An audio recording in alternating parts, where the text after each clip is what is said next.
जय हिंद दोस्तों, मैं Suman Patel lead mathematics YouTube channel पर आपका स्वागत करता हूं। आज जो है बिहार दरोगा प्रीलिम्स का सेट नंबर ये दूसरा होगा, ठीक है। और इसमें जो है हम लोग पूरा 100 क्वेश्चन का डिस्कशन करेंगे। और देखिए यही सेट का जो है अगर आप ऑफलाइन टेस्ट देना चाहते हैं तो आप जो है मेरा कोचिंग में ज्वाइन कर सकते हैं। रैंकर्स 30 जो किसान कोल्ड स्टोर पटना 8,06,000 यानी कि आपका मुसल्लेपुर हाट में ये कोचिंग है। जिनको भी ज्वाइन करना है आप ज्वाइन कर सकते हैं ऑफलाइन टेस्ट। मात्र जो है इस टेस्ट का फ़ी है 5 रुपये, ठीक है। मात्र 5 रुपये में आप टेस्ट भी देंगे और डिस्कशन भी उसका होगा, ठीक है। चलिए देखते हैं आज का पहला क्वेश्चन क्या है। पहला क्वेश्चन है कि पीएम किसान योजना के तहत जो है पात्र किसान परिवार को प्रति वर्ष कितनी राशि की वित्तीय मदद उपलब्ध कराई जाती है। तो देखिए कराई की कुल कितनी वित्तीय मदद, तो कुल जो है 6,000, ठीक है, 6,000। और ये जो है 3 किस्त में दिया जाता है, प्रत्येक किस्त में 2-2 हज़ार रुपया दिया जाता है, टोटल 6,000, ठीक है। चलिए नेक्स्ट क्वेश्चन चलते हैं। क्वेश्चन नंबर आपका 2 कराई कि हाल ही में भारत में भयानक रूप से दस्तक देने वाली म्यूकोरमाइकोसिस, ठीक है, म्यूकोरमाइकोसिस बीमारी के निम्न में से किस दवा का उपयोग किया जा रहा है। तो इसमें जो दवा का उपयोग किया जा रहा है यह एम्फोटेरिक बी, ठीक है। और म्यूकोमाइकोसिस को जो है क्या कहते हैं, ब्लैक फंगस, ठीक है, ध्यान में रखेंगे।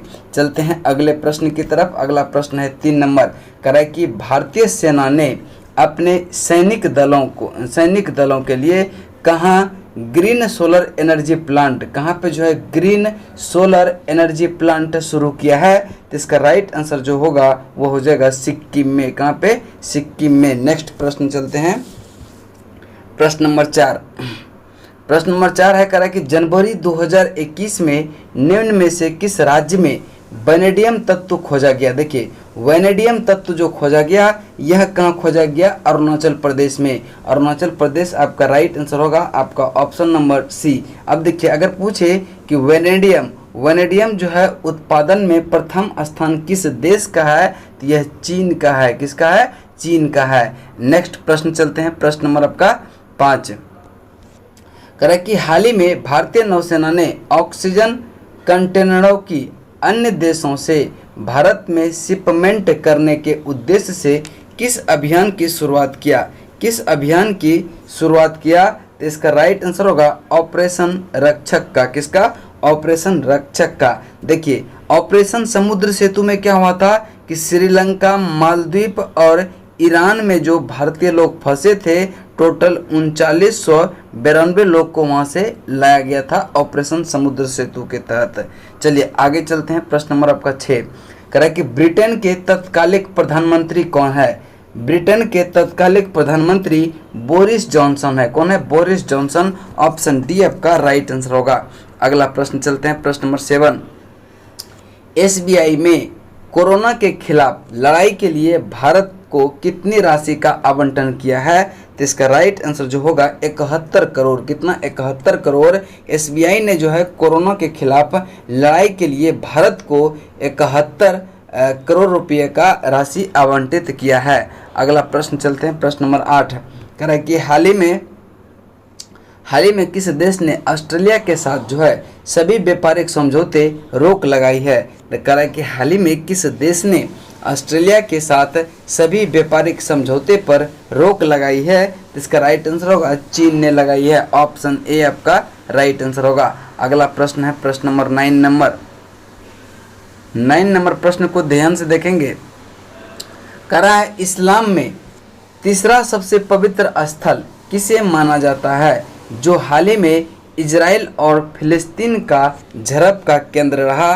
तो इसका राइट आंसर होगा अल अस्का मस्जिद, ठीक है। अल अस्का मस्जिद जेरूसलम में है। कहाँ पे है? जेरूसलम में है। ध्यान में रखेंगे इसको। नेक्स्ट प्रश्न चलते हैं। प्रश्न नंबर आपका 10 कह रहा है कि केरल विधानसभा चुनाव में किस गठबंधन की सरकार है। किस गठबंधन की सरकार है? तो एलडीएफ का है। किसका है? एलडीएफ का, यानी कि लेफ्ट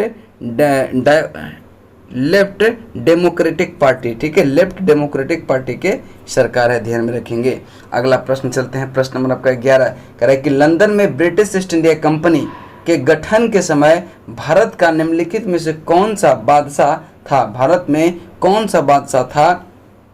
देखिए, ईस्ट इंडिया कंपनी का जो गठन हुआ था वह 1600 ईस्वी के लगभग में हुआ था और अकबर उस समय जो है भारत में अकबर का शासनकाल था। चूंकि यह अकबर जो है 1556 से लेके 1605 ईस्वी तक रहा था, 1556 से 1605 ईस्वी तक रहा था। आगे प्रश्न चलते हैं, प्रश्न नंबर आपका 12 निम्नलिखित में से कौन सा युद्ध भारत में अंग्रेजों के आधिपत्य की स्थापना की दृष्टि से सबसे महत्वपूर्ण समझा जाता है? तो इसका राइट आंसर होगा बक्सर का युद्ध। और बक्सर का युद्ध जो हुआ था 22 अक्टूबर 1764 को, 22 अक्टूबर 1764 को, इसको आप ध्यान में रखेंगे, 22 अक्टूबर 1764 को हुआ था। और देखिए किसके किसके मध्य लड़ा गया था? तो एक तरफ था मीर कासिम, अवध के नवाब शुजा-उद-दौला, और शाह आलम द्वितीय जो दिल्ली का नवाब था, दिल्ली का शासक था। और इन तीनों जो है यह एक तरफ था और अंग्रेज जो है एक तरफ था। और प्लासी का युद्ध हुआ था 1764 में। नेक्स्ट प्रश्न चलते हैं, प्रश्न नंबर आपका 13 कह रहा है कि विक्रम एवं शक संवत में कितने वर्षों का अंतर है? तो देखिए विक्रम संवत जो है वह 58 ईसा पूर्व, ठीक है, और शक संवत की बात करें तो ये 78 ईस्वी है। कह रहा है कि दोनों में अंतर क्या? देखिए एक ईसा पूर्व है और एक ईस्वी है, तो क्या करेंगे, दोनों को जोड़कर एक घटाएंगे तो कितना हो जाएगा? 135 वर्ष। कितना होगा? 135 वर्ष, और 135 वर्ष का अंतर होगा। Right answer option number A हो जाएगा। अगला प्रश्न है, प्रश्न नंबर आपका 14 यानी कि 14 कह रहा है कि 1717 ईस्वी में निम्नलिखित में कौन मुगल सम्राट ने अंग्रेजों की ईस्ट इंडिया कंपनी को भारत में व्यापार पर विशेषाधिकार प्रदान करने का फरमान जारी किया? तो इसका राइट आंसर होगा फर्रुखसियर। किसने? फर्रुखसियर। ऑप्शन डी आपका राइट आंसर होगा। अगला प्रश्न चलते हैं, प्रश्न नंबर आपका 15 कह रहा है कि निम्नलिखित में से किन स्थानों से मध्य पाषाण काल में पशुपालन के प्रमाण मिले हैं? पशुपालन के जो प्रमाण मिले हैं यह बागौर और अहमदगढ़ से मिला है। कहाँ से? बागौर और आदमगढ़ से। आदमगढ़ से क्या मिले हैं? पशुपालन के प्रमाण मिले हैं। ऑप्शन सी आपका राइट आंसर होगा। अगला प्रश्न है, प्रश्न नंबर आपका 16 कह रहा है कि किस अभिलेख से ज्ञात होता है कि स्कंदगुप्त ने हुनों को पराजित किया था?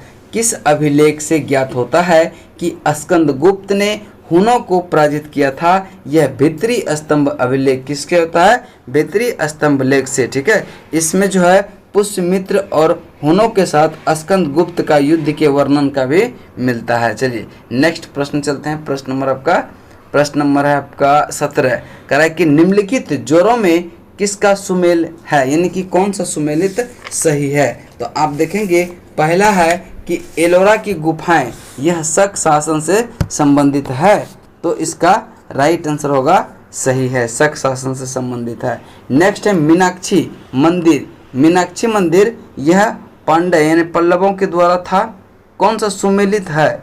ठीक है, देखिए ये एलोरा की गुफाएं ये शक संबंधित नहीं है। मीनाक्षी मंदिर ये जो है पांड्यों द्वारा, किसके द्वारा? पांड्यों द्वारा। खजुराहो का चंदेल ये सही है। महाबलीपुरम मंदिर जो है यह राष्ट्रकूट नहीं, यह पल्लव शासकों के द्वारा, ठीक है, पल्लव शासकों के द्वारा। चलिए आगे चलते हैं, नेक्स्ट क्वेश्चन चलते हैं। क्वेश्चन नंबर आपका 15 कह रहा है कि इल्बर्ट बिल विधेयक, ठीक है, इल्बर्ट बिल विवाद किससे संबंधित था? तो इल्बर्ट बिल विवाद जो है यह किससे संबंधित था? तो यह था यूरोप के लोगों के मामले की सुनवाई करने के लिए भारतीय न्यायाधीशों पर लगाई गई अयोग्यता को हटाया जाना। क्या है कि इल्बर्ट बिल विवाद जो है क्या है कि यह यूरोप के लोगों के मामले की सुनवाई करने के लिए भारतीय न्यायाधीशों पर लगाई गई अयोग्यता को हटाया जाना, यानी कि ऑप्शन नंबर सी होगा। और इल्बर्ट बिल जो प्रस्तुत किया गया था वह 1833 ईस्वी में, 1833 ईस्वी में, ठीक है, ध्यान में रखेंगे। नेक्स्ट क्वेश्चन है, क्वेश्चन नंबर आपका 19 कह रहा है कि निम्नलिखित वर्गों में किसने जो है 1857 के विद्रोह में भाग नहीं लिया था? तो किसने विद्रोह में भाग नहीं लिया था? तो इसका राइट आंसर जो हो जाएगा कि साहूकार और जमींदार ये दोनों ने जो है इसमें विद्रोह में भाग नहीं लिया था, यानी कि ऑप्शन डी आपका राइट आंसर हो जाएगा। नेक्स्ट प्रश्न चलते हैं, प्रश्न नंबर आपका 20। निम्नलिखित में से किसने कालिदास की प्रसिद्ध रचना शकुंतला का पहली बार अंग्रेजी में अनुवाद किया था? शकुंतला का पहली बार अंग्रेजी में जो अनुवाद किया था विलियम जोन्स थे। कौन थे? William Jones. कब किया था? 1789 ईस्वी में। 1789 ईस्वी में कालिदास की रचना शकुंतला का पहली बार अंग्रेजी में अनुवाद किया था विलियम जोन्स ने। अगला प्रश्न है, प्रश्न नंबर आपका 21। कह रहा है कि निम्नलिखित में कौन भारत का मार्टिन लूथर कहलाता है? भारत का मार्टिन लूथर कौन कहलाता है? तो इसका राइट आंसर होगा स्वामी दयानंद सरस्वती। स्वामी दयानंद सरस्वती को भारत का मार्टिन लूथर कहा जाता है। वेदों की ओर लौटो का नारा जो है स्वामी दयानंद सरस्वती ने ही दिए थे। नेक्स्ट क्वेश्चन चलते हैं, क्वेश्चन नंबर आपका क्वेश्चन नंबर है 22। महात्मा गांधी के राजनीतिक जीवन की निम्नलिखित घटनाओं का कालानुक्रम क्या है? तो देखेंगे कालानुक्रम करा। चंपारण सत्याग्रह जो हुआ था 1917, अहमदाबाद यह जो है फरवरी 1918, खेरा जो है यह 22 मार्च 1918, 22 मार्च 1918, असहयोग आंदोलन यह 1920। तो देखेंगे पहला तो चंपारण हो जाएगा, उसके बाद कौन हो जाएगा? अहमदाबाद, क्योंकि ये फरवरी में हुआ था और खेरा मार्च में हुआ था। तो इसका राइट आंसर 1 2 3 4 ऑप्शन बी। ठीक है। नेक्स्ट क्वेश्चन है 23 नंबर का। निम्नलिखित में से किसने कहा था महात्मा गांधी क्षणिक भूत की भांति धूल उठाते हैं लेकिन अस्तर नहीं? लेकिन अस्तर नहीं, यह कहा था डॉक्टर भीमराव अंबेडकर ने ही, और यह इसका right answer option number A हो जाएगा। कह रहा है कि निम्नलिखित में से किसने कहा था कि महात्मा गांधी क्षणिक भूत की भांति धूल उठाते हैं लेकिन अस्तर नहीं? यह भीमराव अंबेडकर ने कहे थे। चलिए आगे चलते हैं, क्वेश्चन नंबर 24। क्वेश्चन नंबर 24 है, कह रहा है कि INA क्या है? INA के अधिकारी पर मुकदमा चलाया गया था। ठीक है, INA के अधिकारी पर मुकदमा चलाया गया था। कब? नवंबर 1945 में। नवंबर 1945 में मुकदमा चलाया गया था। तो कह रहा है कि कहाँ पे चलाया गया था? यह लाल किला दिल्ली में। कहाँ पे? लाल किला दिल्ली में। ऑप्शन ए आपका राइट आंसर होगा। अगला प्रश्न है 25 नंबर का। निम्नलिखित में से कौन सा एक सुमेलित नहीं है? कौन सा एक सुमेलित नहीं है? तो भगत सिंह यह जो है द इंडियन सोशियोलॉजिस्ट का जो लेखक है वह कौन है? श्याम जी कृष्ण वर्मन, जो कि लंदन में प्रकाशित किया था इसको। ठीक है, यह कथन क्या है? गलत है। और कह रहा है कौन सा सुमेलित नहीं है, यानी कि यही आपका क्या हो जाएगा? उत्तर हो जाएगा। अब देखिए सचिंद्र सन्याल, यह बंदी जीवन इसने लिखा था। ठीक है। Dream from my father Barack Obama, सही है। Bhagwati Charan Bohra the philosophy of bomb, Bhagwati Charan Bohra. चलिए आगे प्रश्न चलते हैं, प्रश्न नंबर आपका 26। मानव शरीर में कार्बोहाइड्रेट पुनः संग्रह होता है कहाँ पे? मानव शरीर में पुनः जो है कार्बोहाइड्रेट संग्रह होता है ग्लाइकोजन के रूप में। ऑप्शन डी आपका राइट आंसर होगा। अगला प्रश्न चलते हैं, प्रश्न नंबर 27। कह रहा है कि लेजर में ए के संदर्भित क्या है? अब देखिए लेजर का जो फुल फॉर्म होता है light amplification by stimulated emission of radiation. ठीक है, इमिशन ऑफ रेडिएशन। तो ए से क्या हो गया? एम्प्लीफिकेशन। ए से एम्प्लीफिकेशन, यानी कि ऑप्शन बी आपका राइट आंसर होगा। अगला प्रश्न है 28 नंबर। कह रहा है कि वायु एवं जल की प्रक्रिया द्वारा भूमि का हटाव कहलाता है। भूमि का हटाव क्या कहलाता है? तो यह अपर्दन कहलाता है, यानी कि ऑप्शन ए आपका राइट आंसर होगा। नेक्स्ट प्रश्न चलते हैं, प्रश्न नंबर आपका 29। हाइड्रोजन विजन 2025 किससे संबंधित है? हाइड्रोजन विजन 2025 किससे संबंधित है? इसका राइट आंसर जो होगा पेट्रोलियम उत्पाद के भंडारण से। पेट्रोलियम उत्पाद के भंडारण से, ऑप्शन बी आपका राइट आंसर होगा। अगला प्रश्न है प्रश्न नंबर आपका 30। कह रहा है कि भारतीय डेयरी निगम एवं राष्ट्रीय डेयरी विकास बोर्ड, भारतीय डेयरी निगम एवं राष्ट्रीय विकास बोर्ड कहाँ स्थित है? तो इसका राइट आंसर जो होगा आनंद। आनंद कहाँ पे है? गुजरात में। और भारतीय डेयरी निगम एवं राष्ट्रीय डेयरी विकास बोर्ड का जो स्थापना हुआ था वह 16 जुलाई 1965 को 16 जुलाई 1965 को हुआ था, आनंद गुजरात में। चलिए नेक्स्ट क्वेश्चन चलते हैं। क्वेश्चन नंबर आपका 31 करें कि डेक्कन पास निम्नलिखित में से किसके मध्य स्थित है? डेक्कन पास जो है यह किसके मध्य स्थित है? दक्षिणी और लिटिल अंडमान, दक्षिणी और लिटिल अंडमान में स्थित है डेक्कन पास, यानी कि ऑप्शन ए आपका राइट आंसर होगा। अगला प्रश्न है प्रश्न नंबर 32 करें कि निम्नलिखित देशों के किस समूह से अरुणाचल प्रदेश की साझा सीमा है? यानी कि किस देश के साथ जो है अरुणाचल प्रदेश की सीमा साझा होता है? तो अरुणाचल प्रदेश का सीमा साझा होता है किससे किससे? तो देखेंगे इसका राइट आंसर होगा भूटान से साझा होता है, चीन से और म्यांमार से। भूटान, चीन और म्यांमार से जो है अरुणाचल प्रदेश का सीमा साझा होता है। और अरुणाचल प्रदेश की जो स्थापना हुआ था वह 20 फरवरी 1987 को, और अरुणाचल प्रदेश की राजधानी ईटानगर है। कहाँ पे है? ईटानगर में है। चलते हैं अगले प्रश्न की तरफ। प्रश्न नंबर आपका प्रश्न नंबर 33 करा कि पंचेश्वर परियोजना कौन सा है? पंचेश्वर परियोजना।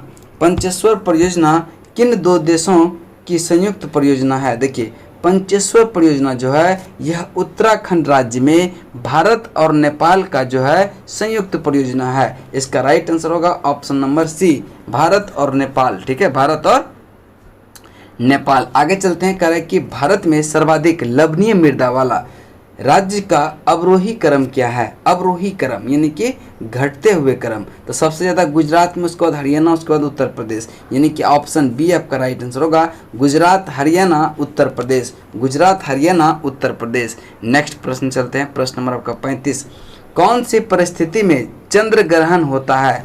कौन सी परिस्थिति में चंद्र ग्रहण होता है? यह पूर्ण चंद्र ग्रहण के समय जो है चंद्र ग्रहण होता है। ऑप्शन सी आपका राइट आंसर होगा। मैगीनॉट रेखा किसके किसके बीच सीमा बनाती है? देखिए मैगीनॉट रेखा की बात करें तो यह फ्रांस और जर्मनी के बीच, यानी कि ऑप्शन ए आपका राइट आंसर होगा। अगर पूछे कि जर्मनी और पोलैंड के बीच सीमा रेखा का नाम क्या है, तो हिंडनबर्ग रेखा। क्या नाम है? हिंडनबर्ग रेखा। ठीक है। और अमेरिका कनाडा का पूछे तो यह जो है 49वीं समानांतर रेखा। कौन सा है? 49वीं समानांतर रेखा। और भारत और अफगानिस्तान का पूछे तो डूरंड रेखा। क्या है? डूरंड रेखा। और अगर उत्तरी कोरिया और दक्षिणी कोरिया पूछे तो यह है 39वीं समानांतर रेखा। ठीक है, सॉरी 38वीं समानांतर रेखा। ठीक है, 38वीं, ध्यान में रखेंगे। नेक्स्ट प्रश्न चलते हैं, प्रश्न नंबर आपका 37। प्रश्न नंबर 37 से कह रहा है कि निम्नलिखित देशों और उसके राजधानियों में कौन सा सुमेलित नहीं है? पहला देखेंगे कि नाइजर की राजधानी अबूजा, यह बिल्कुल सही है। दूसरा है उज्बेकिस्तान की राजधानी ताशकंद, ये भी सही है। चिली की राजधानी सेंटियागो, ये भी सही है। जमैका की राजधानी जो है किंगस्टोन है। कहाँ पे है? किंगस्टोन है, हैमिल्टन नहीं। तो इसका right answer option number D हो जाएगा। डी नंबर सुमेलित नहीं है। जमैका की राजधानी यह जो है हैमिल्टन नहीं है, जमैका की राजधानी किंगस्टोन है। ठीक है, चलिए आगे चलते हैं। प्रश्न नंबर 38 कह रहा है कि निम्नलिखित राष्ट्रीय उद्यान या अभ्यारण्यों को उनके राज्यों से सुमेलित करें। देखिए अबोहर अभ्यारण्य जो है, अबोहर अभ्यारण्य ये जो है पंजाब में पड़ता है। कहाँ पड़ता है? पंजाब में। अबोहर अभ्यारण्य पंजाब में, अबोहर पंजाब में। दाची गांव जो है यह आपका जम्मू कश्मीर में पड़ता है। दाची गांव जम्मू कश्मीर। मानस असम में। रोहिल्ला राष्ट्रीय उद्यान हिमाचल प्रदेश। रोहिल्ला राष्ट्रीय उद्यान हिमाचल प्रदेश। देखिए अबोहर अभ्यारण्य कहाँ पे है? पंजाब में। दाची गांव जम्मू कश्मीर। मानस असम में। रोहिल्ला क्या है? रोहिल्ला है हिमाचल प्रदेश। नेक्स्ट क्वेश्चन चलते हैं, क्वेश्चन नंबर आपका 39 कह रहा है कि निम्नलिखित में से कौन एक भारतीय कृषि की विशेषता नहीं है? भारतीय कृषि की विशेषता नहीं है। इसका राइट आंसर होगा बड़े खेतों की प्रधानता। ठीक है, देखिए अगर सेशन पसंद आए आप लोग को तो सेशन को लाइक कीजिए और सारे दोस्त को जो है शेयर कीजिए। जितने भी आप लोग के पास ग्रुप है सारे ग्रुप में शेयर कीजिए ताकि जो है हमको सपोर्ट मिल सके। ठीक है, और जो भी वीडियो देख रहे हैं कम से कम एक लाइक तो बनता है, लाइक कर दीजिए। ठीक है, चलिए नेक्स्ट क्वेश्चन चलते हैं, क्वेश्चन नंबर आपका 40। दामोदर नदी दामोदर नदी निम्न में से किसकी सहायक नदी है? दामोदर नदी जो है यह हुगली की सहायक नदी है। किसकी है? हुगली की सहायक नदी है। ऑप्शन सी आपका राइट आंसर होगा। करेक्ट कि Ramagundam super thermal power station कहाँ अवस्थित है? तो आप लोग जानते हैं बिना ऑप्शन का इसका आंसर क्या होगा, तो इसका राइट आंसर होगा रामगुंडम जो है सुपर थर्मल पावर, यह तेलंगाना राज्य में है। कहाँ पे है? तेलंगाना राज्य में। देखते हैं किस ऑप्शन में है तेलंगाना। देखेंगे तेलंगाना आपका ऑप्शन नंबर ए में है। कहाँ है? ऑप्शन नंबर ए में है। चलते हैं आगे की प्रश्न नंबर आपका 42। मेघालय का पठार निम्नलिखित में से किसका भाग है? मेघालय का पठार किसका भाग है? तो इसका राइट आंसर होगा प्रायद्वीपीय खंड का। किसका है? प्रायद्वीपीय खंड का। ऑप्शन बी आपका राइट आंसर होगा। अगला प्रश्न है प्रश्न नंबर आपका 43। कहता है कि भूरेलाल समिति का संबंध निम्न में से किससे है? देखिए भूरेलाल समिति का जो संबंध है वह किससे है? मोटर वाहन करों में वृद्धि से। मोटर वाहन करों में वृद्धि से। ऑप्शन सी आपका राइट आंसर होगा। नेक्स्ट प्रश्न है टैरिफ क्या है? टैरिफ क्या है?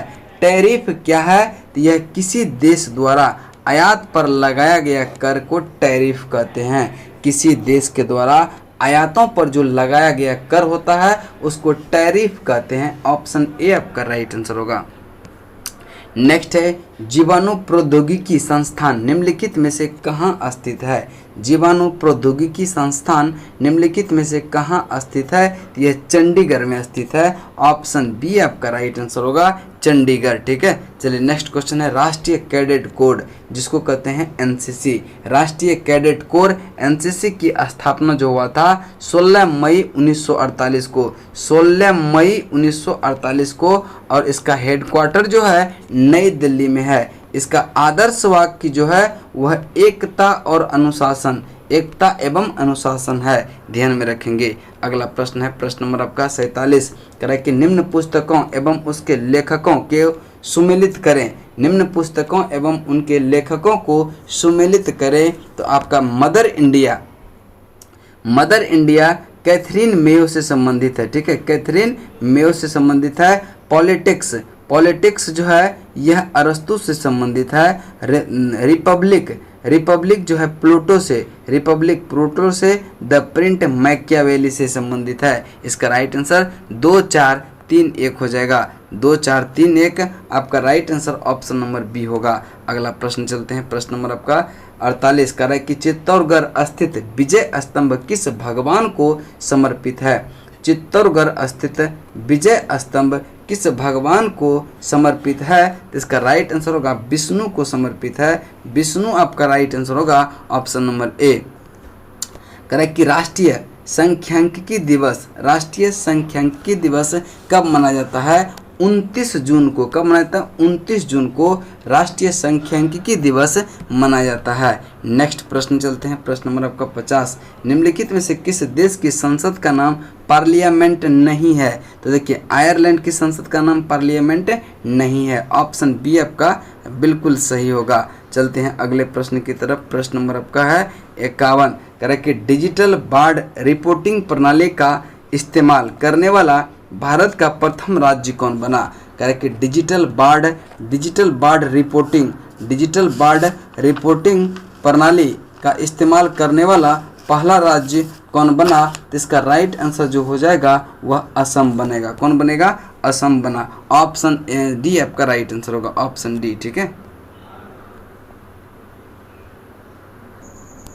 चलिए नेक्स्ट प्रश्न है प्रश्न नंबर आपका 52 नंबर प्रश्न है। कह रहा है कि भारत को वैश्विक ऊर्जा रूपांतरण सूचकांक में कितना स्थान मिला है? वैश्विक ऊर्जा रूपांतरण सूचकांक में भारत का स्थान जो रहा है वह 87 रहा है। कितना रहा? 87। आपका right answer option number B होगा। अगला प्रश्न चलते हैं प्रश्न नंबर आपका 53। कह रहा है कि भारतीय महिला क्रिकेट टीम के हेड कोच के रूप में किसे नियुक्त किया गया है? हेड कोच के रूप में किसे नियुक्त किया गया है? इसका राइट आंसर होगा रमेश पवार को जो है भारतीय महिला क्रिकेट टीम के हेड कोच के रूप में नियुक्त किया गया है। अगला प्रश्न चलते हैं 54 नंबर। कह रहे कि हाल ही में शेख जायद बुक पुरस्कार जीतने वाले प्रथम भारतीय महिला कौन बनी है? कह रहे कि हाल ही में शेख जायद बुक पुरस्कार जीतने वाली प्रथम भारतीय महिला कौन बनी है? इसका राइट आंसर होगा डॉक्टर ताहिरा कुतुबुद्दीन। कौन बनी है? डॉक्टर ताहिरा कुतुबुद्दीन, यानी ऑप्शन ए आपका राइट आंसर होगा। अगला प्रश्न है कि हाल ही में सीबीआई ने डायरेक्टर पद पर नियुक्त किया है किसको? यानी सीबीआई का जो डायरेक्टर है वह किसको नियुक्त किया है? तो किसको किया है? सुबोध जायसवाल को। किसको? सुबोध जायसवाल। ऑप्शन डी आपका राइट आंसर होगा। नेक्स्ट क्वेश्चन है 56 नंबर। देश के पहले सुपरसोनिक लड़ाकू विमान तेजस को बनाने में अहम भूमिका निभाने वाले डॉक्टर मानस बिहारी का जन्म वर्तमान बिहार के किस जिला में हुआ था? तो इसका राइट आंसर होगा, यानी कि डॉक्टर मानस बिहारी का जन्म जो है यह किस बिहार के किस जिला में हुआ था? इसका राइट आंसर जो हो जाएगा आपका ऑप्शन नंबर डी, दरभंगा में हुआ था। कहाँ पे हुआ था? दरभंगा में। अगला प्रश्न चलते हैं, प्रश्न नंबर आपका 57 करा कि हाल ही में प्रकाशित इट्स ए वंडरफुल लाइफ के लेखक या लेखिका कौन है? इट्स ए वंडरफुल लाइफ, इसका लेखक है रस्किन बॉन्ड। कौन है? रस्किन बॉन्ड, यानी कि ऑप्शन बी आपका राइट आंसर होगा। It's a wonderful life, Ruskin bond. Next है प्रधानमंत्री गरीब कल्याण अन्न योजना। प्रधानमंत्री गरीब कल्याण अन्न योजना के अंतर्गत मई जून 2021 में कितने किलोग्राम अन्न मुफ्त देने की घोषणा किया है? कितने किलोग्राम अन्न जो है मुफ्त देने की घोषणा किया है? इसका राइट आंसर होगा 5 किलो। 5 किलो, यानी कि ऑप्शन बी राइट आंसर होगा। 5 किलोग्राम अन्न को जो है मुफ्त देने की घोषणा किया गया है। नेक्स्ट है कि हाल ही में भारत के ड्रग जनरल इंडिया ने किस दवा को कोविड-19 के इलाज के लिए स्वीकृति प्रदान किया है? स्वीकृति प्रदान किया है, यह बीराफिन है। क्या है? बीराफिन, यानी कि ऑप्शन ए आपका राइट आंसर होगा। ऑप्शन ए बीराफिन। अगला प्रश्न है, प्रश्न नंबर आपका 60 करा कि झिल्ली दल बेहरा, ठीक है, झिल्ली दल बेहरा का संबंध किस खेल से है? देखिए, झिल्ली दल बेहरा का संबंध जो है भारोत्तोलन से है। भारोत्तोलन, यानी कि ऑप्शन बी आपका राइट आंसर होगा। राइट आंसर होगा। नेक्स्ट प्रश्न चलते हैं, प्रश्न नंबर आपका 61 करा कि भारतीय संविधान सभा में शामिल महिला सदस्य थी। भारतीय संविधान में शामिल जो महिला सदस्य थी वह राजकुमारी अमृत कौर भी थी, विजय लक्ष्मी पंडित भी थी और सुचिता कृपलानी, यानी कि ऑप्शन डी आपका राइट आंसर होगा कि उपरोक्त में से तीनों शामिल थी। अगला प्रश्न चलते हैं, प्रश्न नंबर आपका 62 करा कि किस बाद में प्रस्तावना को संविधान का भाग मानते हुए कहा गया कि अनुच्छेद 368 के अधीन संविधान की प्रस्तावना में भी संशोधन किया जा सकता है, पर ऐसा संशोधन मूल ढांचे का उल्लंघन करने वाला नहीं होगा। इसका राइट आंसर होगा केशवानंद भारती बनाम। केशवानंद भारती बनाम 1973 के बाद में ही भी क्या हुआ था कि संविधान को यानी उद्देशिका को संविधान का भाग माना था और उद्देशिका को संविधान का भाग नहीं माना था। बेरोबारी मामला, बेरोबारीवाद 1960 में, ठीक है, इसको भी ध्यान में रखेंगे। नेक्स्ट है निम्नलिखित में से किसकी अध्यक्षता में प्रथम राजभाषा संयुक्त समिति गठित की गई?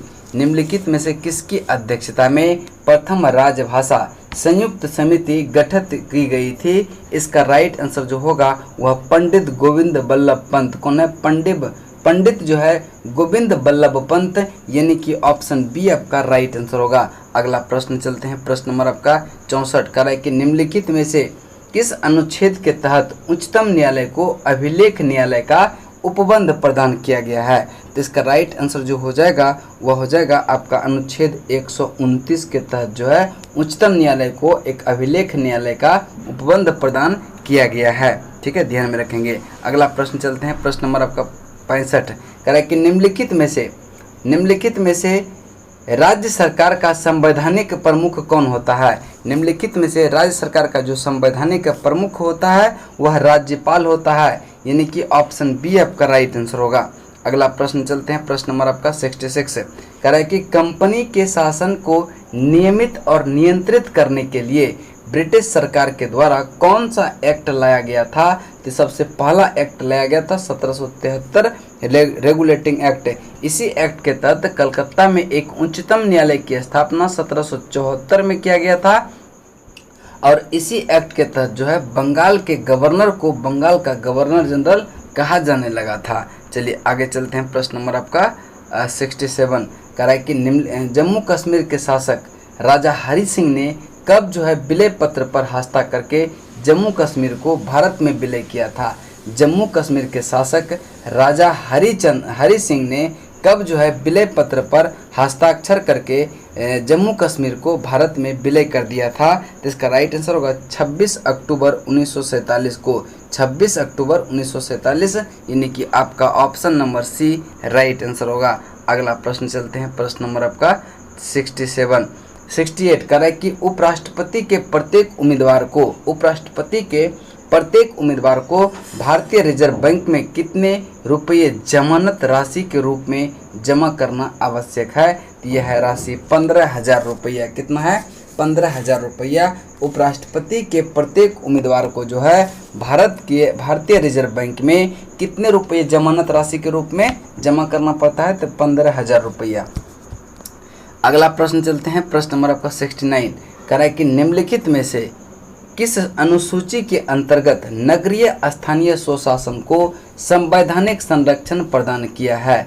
स्वशासन को संवैधानिक संरक्षण प्रदान किया है। इसका राइट आंसर होगा 12वीं अनुसूची। ऑप्शन बी आपका राइट आंसर होगा 12वीं अनुसूची। अब देखिए 10वीं अनुसूची जो है यह दल बदल से संबंधित है। 11वीं अनुसूची पंचायती राज से है और 9वीं अनुसूची भूमि सुधार से संबंधित है। नेक्स्ट क्वेश्चन चलते हैं। क्वेश्चन नंबर आपका 70 कह रहा है कि केरल का उच्च न्यायालय कहाँ स्थित है? केरल का जो उच्च न्यायालय है वह एर्नाकुलम में है, यानी कि option D Ernakulam, option D.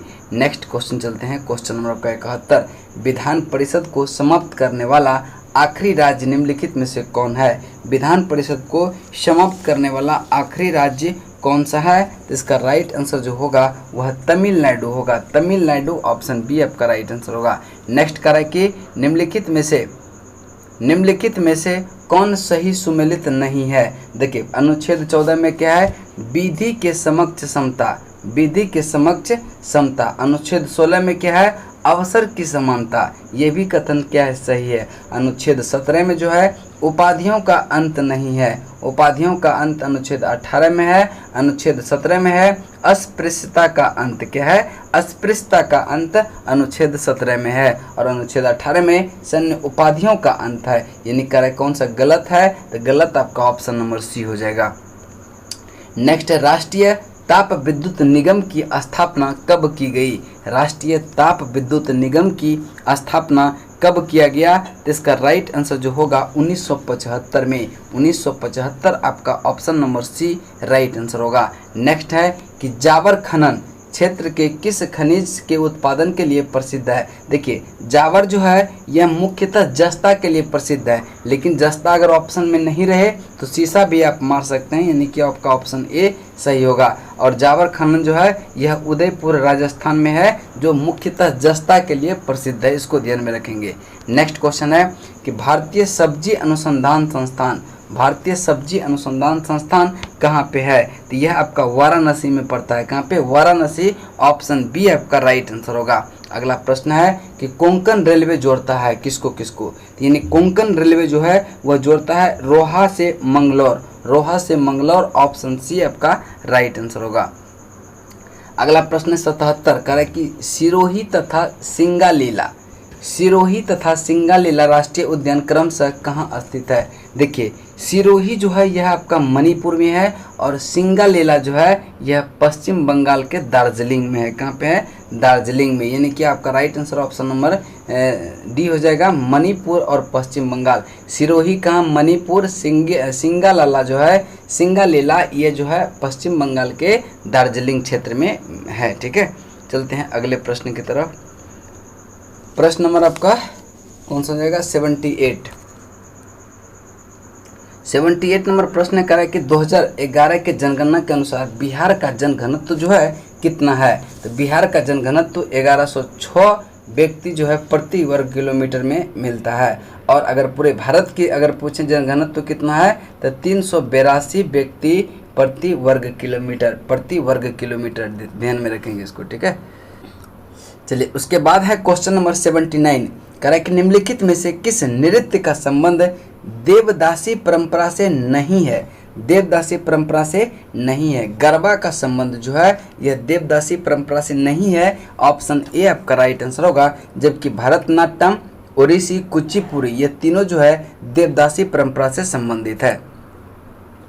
Next question है क्वेश्चन नंबर 80, कह रहा है कि खो खो खेल में दोनों टीमों के खिलाड़ियों की कुल संख्या कितनी होती है। देखिए दोनों टीमों की कुल खिलाड़ी पूछ रहा है, तो प्रत्येक में 9 होता है, तो हो गया कितना 18, ऑप्शन बी। देखिए 81 का जो राइट आंसर होगा आपका ऑप्शन नंबर डी हो जाएगा, ठीक है। इसको आप पॉज करके बना के देखेंगे, ठीक है। नेक्स्ट क्वेश्चन है क्वेश्चन नंबर 82 भी मैथ का है और इसका राइट आंसर जो होगा वह 44% हो जाएगा, ऑप्शन डी 44%। नेक्स्ट है 83 का जो राइट आंसर होगा वह हो जाएगा 15 दिन, ऑप्शन बी, ठीक है। नेक्स्ट क्वेश्चन है क्वेश्चन नंबर 84 का जो राइट आंसर होगा 4 हो जाएगा, यानी कि ऑप्शन बी, ठीक है। अगला प्रश्न चलते हैं, प्रश्न नंबर आपका 85, कह रहा है कि 85 का जो राइट आंसर होगा वह हो जाएगा 30 metre, option C 30 metre. Next question है क्वेश्चन नंबर आपका 86 का जो राइट आंसर होगा वह 32 होगा, कितना होगा 32 होगा, ऑप्शन डी। नेक्स्ट क्वेश्चन है 87 को पॉज करके पढ़ेंगे, फिर आगे भी पढ़ के आप जो है इसका आंसर जो लगाएंगे यह कौन सा आंसर हो जाएगा। तो आपका राइट आंसर जो हो जाएगा 87 का मंगलवार, ठीक है, मंगलवार, ऑप्शन बी। अगला प्रश्न है प्रश्न नंबर आपका 88, कह रहा है कि निम्नलिखित में से कौन सी इलेक्ट्रॉनिक संरूपण धातु तत्व के लिए है। इसका राइट आंसर होगा 2882, यानी कि ऑप्शन डी आपका राइट आंसर होगा। चलिए अगला प्रश्न है 89, यानी कि 89 नंबर, कह रहा है कि निम्नलिखित में से कौन सी अश्रु गैस की तरह काम करते हैं। कौन सा जो है अश्रु गैस की तरह काम करता है, ये अमोनिया। कौन सा है, अमोनिया, आपका right answer option number A हो जाएगा। अगला प्रश्न चलते हैं, प्रश्न नंबर आपका 90, कह रहा है कि फॉर्मिक अम्ल का IUPAC नाम क्या है। फॉर्मिक अम्ल का जो IUPAC नाम है वह है मेथेनोइक अम्ल, यानी कि ऑप्शन सी आपका राइट आंसर होगा। अगला प्रश्न चलते हैं 91, कह रहा है कि निम्नलिखित में से कौन सा सही सुमेलित नहीं है। कौन सा सही सुमेलित नहीं है, इसका राइट देखेंगे। पहला है कि नील हरित शैवाल धान की खेत से संबंधित है। दूसरा है एजोटोबैक्टर, ये गेहूं से संबंधित है। अजोला जो है यह भी धान के से संबंधित है। किससे है, धान की खेत से संबंधित है, मक्का से नहीं, यही आपका गलत हो गया। राइजोबियम लेग्यूमिनेसेरम ये जो है मटर से संबंधित है, यह भी क्या आपका सही है, यानी कार्य कौन सा गलत है, तो आपका ऑप्शन नंबर सी हो जाएगा, ठीक है। अगला प्रश्न चलते हैं 92, कह रहा है कि नार्कोलेप्सी किससे संबंधित एक बीमारी है। नार्कोलेप्सी किससे संबंधित एक बीमारी है, अत्यधिक नींद की बीमारी है। क्या है, अत्यधिक नींद की बीमारी है, ऑप्शन सी आपका राइट आंसर होगा। नेक्स्ट प्रश्न है 93, दिल की धड़कन को नियंत्रित करने के लिए, दिल की धड़कन को नियंत्रित करने के लिए निम्नलिखित में से कौन सा खनिज आवश्यक है। कौन सा खनिज आवश्यक है, तो इसका राइट आंसर होगा पोटेशियम। कौन सा है, पोटेशियम आवश्यक है। अगला प्रश्न है 94, कह रहा है कि फिकस बेंगालेसिस, ठीक है, फिकस बेंगालेसिस किसका वैज्ञानिक नाम है। फिकस जो है बेंगालेसिस किसका वैज्ञानिक नाम है, तो इसका राइट आंसर होगा बरगद का। किसका है, बरगद का, ऑप्शन ए।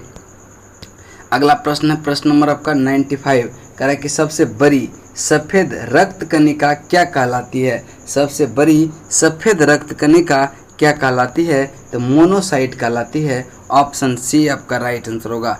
अगला प्रश्न है 96 में इसका राइट आंसर जो हो जाएगा वो हो जाएगा -0.2 डायोप्टर, -0.2 डायोप्टर। नेक्स्ट है, कह रहा है कि तैरने वाली वस्तु के अस्थायी संतुलन के लिए मित्त केंद्र गुरुत्व केंद्र के कहाँ पर स्थित होता है, तो गुरुत्व केंद्र के ऊपर स्थित होता है, ठीक है, गुरुत्व केंद्र के ऊपर स्थित होता है, यानी कि इसका राइट आंसर जो होगा वह आपका ऑप्शन नंबर ए हो जाएगा। नेक्स्ट क्वेश्चन चलते हैं, क्वेश्चन नंबर आपका 98 करे कि श्यानता निम्न में से किसका एक गुण है। श्यानता जो है निम्नलिखित में से किसका एक गुण है, द्रव एवं गैस का। किसका है, द्रव एवं गैस का, यानी कि ऑप्शन डी आपका राइट आंसर होगा। नेक्स्ट है कि वायु में CO2 की मात्रा बढ़ाने से, वायु में जो है CO2 की मात्रा बढ़ाने से वायुमंडल का तापमान बढ़ता है। क्या होता है, वायुमंडल का तापमान बढ़ता है क्योंकि यह अवशोषित करता है सौर विकिरण का अवरक्त भाग। ठीक है, सौर विकिरण का अवरक्त भाग, यानी कि ऑप्शन डी आपका राइट आंसर होगा। फाइनली हम फिर से बता देना चाहते हैं कि जो भी इसका ऑफलाइन टेस्ट देना चाहते हैं आप मेरा ऑफलाइन क्लास ज्वाइन कर सकते हैं, रैंकर्स 30 जो कि पटना में है, किसान कोल्ड स्टोर के पास। ठीक है, इसको आप ध्यान में रखेंगे। जो भी पटना में स्टूडेंट है हम तो यही कहेंगे कि आप ऑफलाइन आके मारिए। इसमें सिर्फ आपका जीरोक्स का चार्ज लिया जाएगा, बाकी कोई चार्ज नहीं, मात्र और मात्र 5 रुपया। ठीक है, इसको ध्यान में रखेंगे। तो जल्दी से जल्दी टेस्ट ज्वाइन कीजिए। और यह टेस्ट जो है 30 के 30 दिन होता है। ठीक है, मंडे से लेके संडे तक, यानी पूरे दिन टेस्ट होगा आपको। ठीक है, तो चलिए आपका इसका नेक्स्ट क्वेश्चन और लास्ट क्वेश्चन देख लेते हैं कि पृथ्वी पर एक बड़े उल्कापिंड प्रभाव के परिणाम स्वरूप डायनासोर के विलुप्त होने का सिद्धांत किनकी देन है। सिद्धांत जो है किनकी देन है, इसका राइट आंसर होगा लुइस अल्वारेज का। किसका देन है, लुइस अल्वारेज, ऑप्शन बी आपका राइट आंसर होगा। यहाँ तक आपका सेट नंबर 2 कंप्लीट होता है और सेट नंबर 3 जो है आपका कल फिर हम इसी टाइम में लाएंगे, सेट नंबर 3। ठीक है, देखिए वीडियो अगर अच्छा लगे तो कमेंट जरूर कीजिएगा और लाइक तो बनता है, इतना मेहनत करने के बाद लाइक तो बनता है, लाइक जरूर कर दीजिएगा। ठीक है, चलिए तब तक के लिए जय हिंद जय भारत।